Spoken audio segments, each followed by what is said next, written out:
7장 1절을 한번 보겠습니다. 7장 1절에 보면 그리고 요담의 아들이요 우시아의 손자인 유다와 아하스의 시대에 이 일이 일어났으니 이렇게 시작합니다. 아하스의 시대에.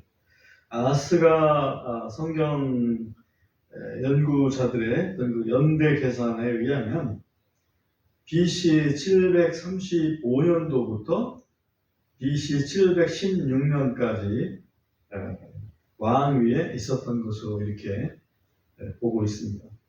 BC 735년부터 BC 716년까지. 문제는 BC 722년도에 이스라엘 땅에 큰 격동이 일어났습니다. BC 722년도에 북왕국 이스라엘이 아수르에 의해서 멸망당하는 그런 엄청난 사건이 일어났습니다. 그 시기에 남왕국 유대의 왕으로 있었던 사람이 바로 아하스입니다. 이해됩니까? 바로 아하스가 그 격동의 시기를 살았다 이겁니다. 이해해야 됩니다. 우리나라 사람들 중에서는 예를 들어서 1935년 정도에 출생한 사람이다. 그러면 출생하고 나니까 일제시대. 그리고 10년 있다 보니까 해방됐어. 또 10년 있다 보니까 남북전쟁이 일어났어. 완전 격동의 시대를 살아가는 거죠.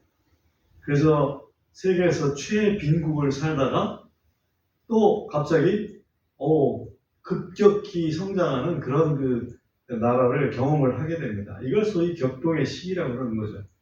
이 격동의 시기를 산 이스라엘 땅에서 산 사람이 바로 아하스다 이렇게 보면 됩니다. 그때 어떤 일이 일어났냐면 1절에서 후반에 보면 곧 시리아 왕 르신과 이스라엘 왕 르말랴의 아들 베가가 예루살렘을 향하여 올라와 그것을 대적하여 전쟁하였으나 이기지 못하였더라. 다시 말하면 북왕국 이스라엘하고 그 위에 있던 시리아하고 연합을 해가지고 남왕국 유다를 공격하는 그런 그 엄청난 일을 벌였습니다. 그러니까 유다 왕으로 봤을 때는 두 연합국이 이스라엘만 해도 좀 버거운데 거기에다가 시리아 군까지 연합해가지고 오니 정말 당황스러울 수밖에 없는 그런 상황이죠. 2절에 보시면 또 누군가가 다윗의 집에 고하여 이르되, 다윗의 집은 바로 아하스 왕실을 얘기합니다. 시리아가 에브라임과 동맹을 맺었다더라. 바로 그 위에 있는 것을 이야기를 해주는 겁니다. 왕의 마음과 그 백성의 마음이 바람에 흔들리는 숲의 나무처럼 흔들렸더라. 얼마나 좀 두려웠을까 감히 한번 생각을 해봅니다. 그러나 자기 백성이 그렇게 두려움 가운데 있도록 내버려 두시는 하나님이 아니시죠. 3절에 보면 그때 주께서 여호와께서 이 말이죠. 이사야에게 이르시되 이제 너와 네 아들 스알 야숲은 세탁공의 밭의 대로에 있는 위쪽 연못의 수로 끝으로 가서 아하스를 만나라. 지금 이사야 선지자가 있고 그 아들 스알 야숲이 있습니다. 이사야는 그 뜻이 여호와는 구원이시다. 여호와께서 구원하신다. 이런 의미가 있고요. 스알 야숲은 남은 자는 돌아온다. 그런 의미가 있습니다. 그러니까 스알 야숲을 본다면 어딘가에 이렇게 붙들려 갔다가 거기서 살아남은 자가 다시 돌아올 거를 미리 그 이름을 통해서 보여준 그 이름이 스알 야숲이다. 이렇게 볼 수가 있죠. 아무튼 그 이사야한테 하나님께서 말씀하시기를 너하고 네 아들이 아하스를 만나라 이 얘기죠. 아하스 왕을 만나라. 그리고서는 4절에 보면 그에게 이르기를 아하스한테 얘기를 해라. 뭐라고? 주의하고 조용히 하라. 두려워 말고 낙심하지도 말라. 시리아와 함께한 르신과 르말랴의 아들의 맹렬한 분노와 이같이 타당하는 연기나는 두 개의 나무토막 꽁지로 인하여 두려워하거나 낙심하지 말지니라. 여기 보면 시리아와 함께한 르신. 이 얘기는 시리아 왕 르신을 이렇게 표현한 거예요. 앞에 1절에 보면 시리아 왕 르신이라고 했죠. 그 다음에 르말랴의 아들, 이것은 르말랴의 아들은 이스라엘 왕 베가를 얘기한 겁니다. 그래서 시리아 왕과 이스라엘 왕은 그들이 맹렬하게 분노해서 오는 것 같지만은 실제는 그들의 어떤 그 힘, 그들의 어떤 위치 그런 건 뭐냐면 타다, 나마, 연기나는 두 개의 나무 토막 꽁지 같다. 다시 말하면 타다라고 부주깽이다. 부주깽이 같은 그런 두 동맹군, 연합군 겁먹을 거 하나도 없다. 그 얘기를 하시는 거예요. 5절에 보시면 이는 시리아, 에브라임 이스라엘이죠. 시리아, 에브라임 그리고 르말랴 아들이 악한 꾀를 내어 너를 대적하여 이르기를 우리가 유다를 치러 올라가서 그것을 괴롭히고 우리를 위해 그것을 무너뜨리고 그것의 한가운데 왕을 세우되 곧 다보알의 아들을 세우자 했도다. 그러니까 지금 있는 아하스 왕을 다윗 왕조를 무너뜨리고 다른 사람을 왕으로 세우자. 이제 그런 얘기를 지금 두 연합군, 두 동맹군이 한다는 얘기죠. 7절, 이게 7절이 굉장히 중요합니다. 주 하나님이 이같이 말하노니 그 일은 서지 못하며 그 일은 일어나지도 아니하리라. 그 이스라엘하고 시리아 동맹군이 그런 전략을 짠다 하더라도 그 일이 성사되지도 않고 그 일이 이루어지지도 않을 것이다. 그러니까 너는 걱정하지 말아라, 염려하지 말아라, 두려워하지 말아라, 좀 조용히 있어라. 흔들려가지고 막 요동하지 말고 그 얘기를 지금 이사야 선지자를 통해서 아하스 왕에게 가서 이야기를 해주고 있습니다. 그 근거가 뭐냐? 8절에 보면 이는 시리아의 머리는 다마스쿠스요. 다마스쿠스는 다메섹이라고 보통 했던 거죠. 또 다마스쿠스의 머리는 르신인데 다시 말하면 시리아의 왕은 르신인데 65년 이내에 에브라임은 패망하여 한 백성이 되지 못할 것이기 때문이다. 둘이 연합을 한다 하고 하지만 그 이스라엘이 65년 내에 패망한다. 그리고 9절에 보면 또 에브라임 머리는 사마리아요. 사마리아의 머리는 느말라의 아들이니라. 만일 너희가 믿으려 하지 아니하면 너희가 정령 굳게 서지 못하리라 하라 하시다. 여기 보면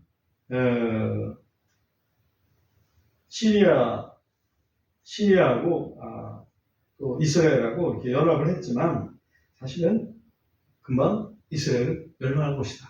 이제 그 얘기를 하고 계시는 거예요. 여기 이제 성경 어떤 주석적으로 본다면 65년이라고 하는 이 숫자, 이거는 어떤 그 매칭을 시키기가 굉장히 어려워요. 신학자들도 굉장히 어려움을 갖고 있는 구절이기도 합니다. 65년이라는 말이. 그래서 저는 억지로 이걸 해석하지 않고 요거는 긴 시월이 아니고 짧은 세월에 에브라임이 패망한다. 그거를 지금 말씀하시는 것이다. 이렇게 이해하고 지나가겠습니다.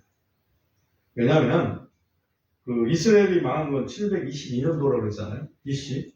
근데 지금 734년이나 이때쯤에서 이 메시지를 받는 건데 그럼 734년에서 722년이면 한 12년 후에 망할 건데 지금 65년 내에 맞긴 맞지. 그렇지만 차이가 많잖아. 12년이나 65년이라고.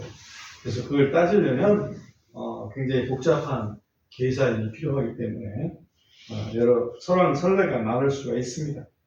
이거는 그렇게 지나갑니다. 그 다음에 10절 말씀에 그렇게 이제 염려 없다는 것을 이렇게 말씀해 주시고 나서 10절에 보면은 또한 주께서 다시 아하스에게 말씀하여 이르시기를 너는 주 네 하나님의 한 표적을 구하되 깊은 데서든지 위로 높은 데서든지 그것을 구하라 하셨더라. 이 굉장히 중요한 대목입니다. 뭐냐면 아하스 왕이요. 지금 이사야 선지자가 얘기합니다. 하나님께서 그렇게 말씀하셨습니다. 그러니까 염려하지 마십시오. 그게 혹시나 염려가 된다면 확실한 기도원처럼 표적을 한번 구해보십시오. 저 깊은 바닷속의 표적을 구해도 되고 저 높은 하늘의 표적을 구해도 됩니다. 딱 얘기를 하는 거예요. 하나님께서 그 표적 주실 테니까 그 표적 보고 안심하고 믿고 그리고 잠잠히 계십시오. 아무 일 없을 겁니다. 얼마나 큰 어찌 보면 위로고 격려고 또 어찌 보면 뭐랄까요 은혜라고 할 수 있겠어요. 기도원한테는 야 네가 가서 싸워라 그러니까 제가 어떻게 싸워요? 만약에 제가 싸워서 이길 수 있다면은 그게 확실하다면은 제가 그 좀 표적을 구하겠는데 손뭉치자 우리 마당에 놓을 테니까 아침 이슬 내릴 때 응?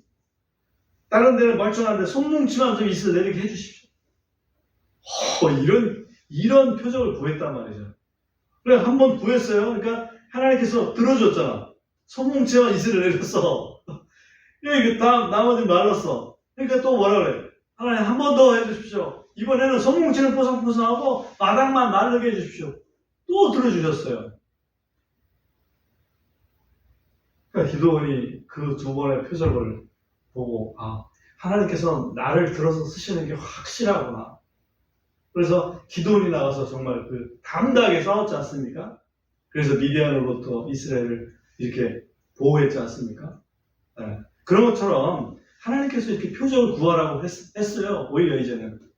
그런데 아하스의 말이 오늘 우리가 처음에 읽었던 것처럼 12절에 보면 그러나 아하스가 이르기를 나는 구하지도 아니하겠으며 또한 주를 시험하지도 아니하겠나이다. 아니요. 내가 왜 구합니까? 하나님 시험하지 않습니다. 마치 이렇게 하면 엄청나게 믿음 있는 것 같은. 그런데 하나님은 그 간파를 하셨죠.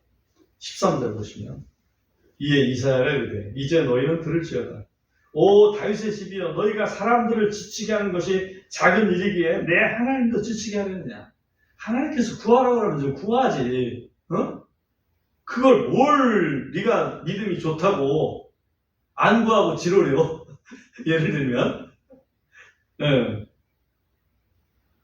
그랬더니 14절에서 그러므로 주께서 친히 한 표적을 너에게 주시리니 보라 처녀가 수태하여 아들을 낳고 그의 이름을 임마누엘이라 부르리라. 이게 누구예요? 예수님이죠. 너희가 그렇게 위장된 믿음을 갖고 대한다면 내가 친히 표적을 내가 주마. 그 표적이 바로 처녀가 수태하여 아들을 낳고 그 이름을 임마누엘에 부르리라. 예수님의 그리스도라의 표적을 주시겠다 이렇게 말씀하십니다. 15절 보면 버터와 꿀을 그가 먹겠고 이로써 그가 악을 거절하며 선을 택할 줄 알리라. 다시 말하면 조금 이제 키가 큰다는 얘기죠. 이는 그 아이가 악을 거절하고 선을 택할 줄 알기 전에 내가 몹시 싫어하는 그 땅이 자기의 두 왕에게 버림을 받을 것이기 때문이라. 이 예언의 말씀은 임마누엘 대신 그리스도에 대한 예언이기도 하고 그 당시에 조금 있으면 나올 그런 이사야를 통한 이사야의 둘째 아들에 대한 그런 예언이기도 합니다. 그 이중성이 있다. 이것을 일단 알고 지나가 보겠습니다. 그래서 그 아이가 악을 거절하고 선을 택할 줄 알기 전에 하지만 선악을 알려면 조금 그래도 좀 눈치 볼 수 있어야 될 거 아니야 아이가. 처음에는 지 마음대로잖아. 그러니까 그런 상태가 되기 전에 이미 그 두 나라 다시 말하면 북왕국 이스라엘 땅 그 다음에 시리아 땅 그 땅에서 그 왕들이 다 떠날 것이다. 죽을 것이다. 그 말을 얘기하는 겁니다. 실제로 역사를 보니까 그 당시 이스라엘 왕 베가는 732년도에 죽었어요. 그 다음에 시리아 왕 르신도 732년도에 죽었어요. 동시에 같은 해에 죽었습니다. 자, 그 다음에 우리 17절로 가보겠습니다. 17절 보면 주께서 에브라임이 유다에서 떠난 그 날로부터 임하지 아니한 날들을 가져와 너와 내 백성과 내 아버지 집에 임하게 하시리니 곧 아시리아 왕이 임하는 날이니라. 이건 정말 좀 또 다른 이야기인데요. 여호와께서 에브라임이 유다에서 떠난 그날로부터, 다시 말하면 이건 하나님께서 떠나게 하시는 거잖아요. 하나님께서 떠나게 하시는데 그거를 아하스 왕은 믿지 않았어. 근데 믿지 않아가지고 한 일이 뭔지 압니까?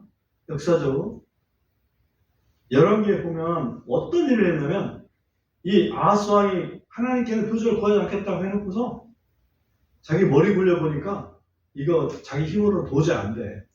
근데 자기 생각에 시리아하고 이 이스라엘 연합군을 이길 수 있는 방법은 저기에 있는 아시리아 군을 도움을 받으면 되겠다.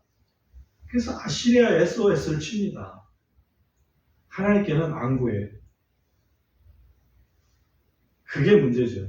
응? 그게 문제예요.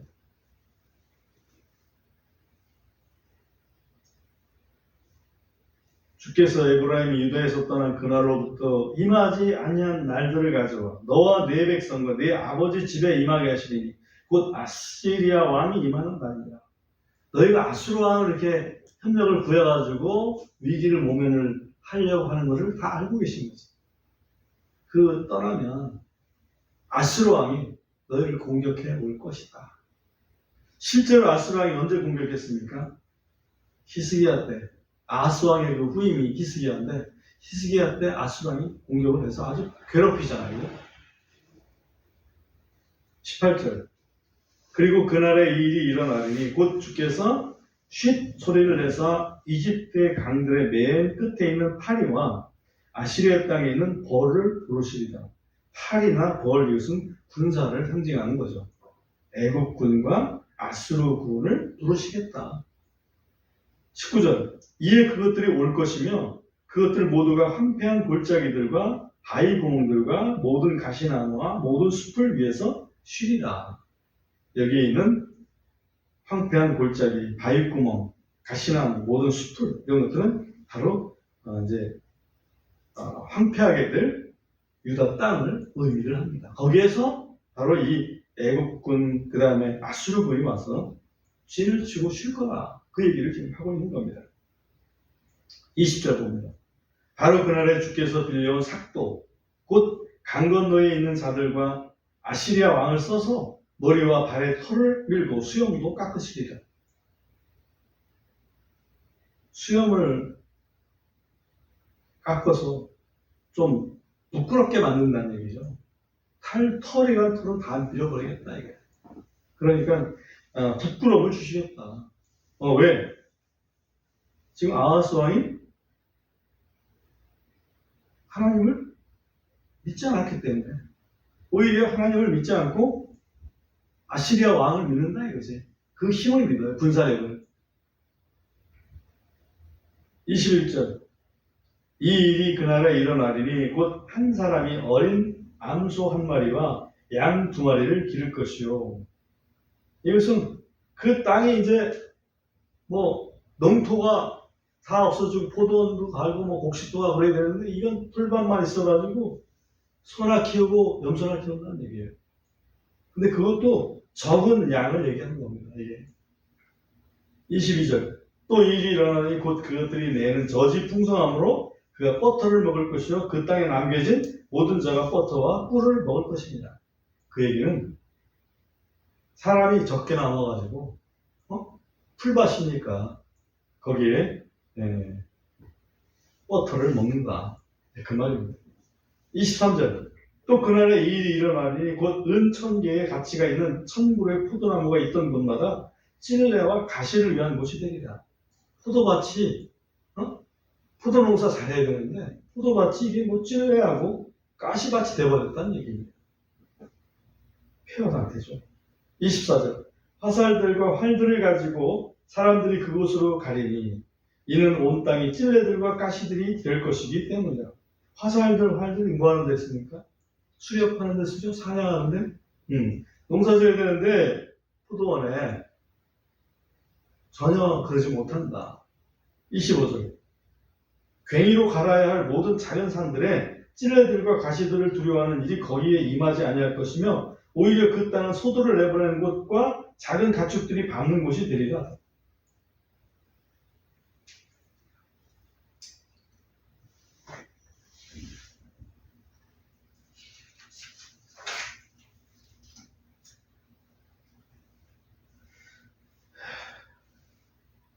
우리가 이걸 하나를 확인을 좀 하고 지나갔으면 좋겠는데요. 열왕기하 16장을 한번 확인하고 지나가겠습니다. 열왕기하 16장.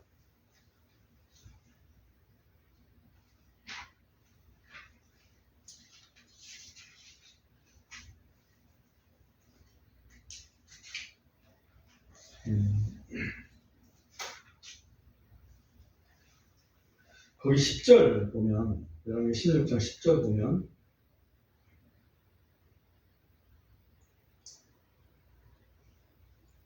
이에 아하스 왕이 아시리아 왕 디글랏 빌레셋을 만나려고 다마스쿠스에 갔다가 다마스쿠스에 있는 제단을 보았더라.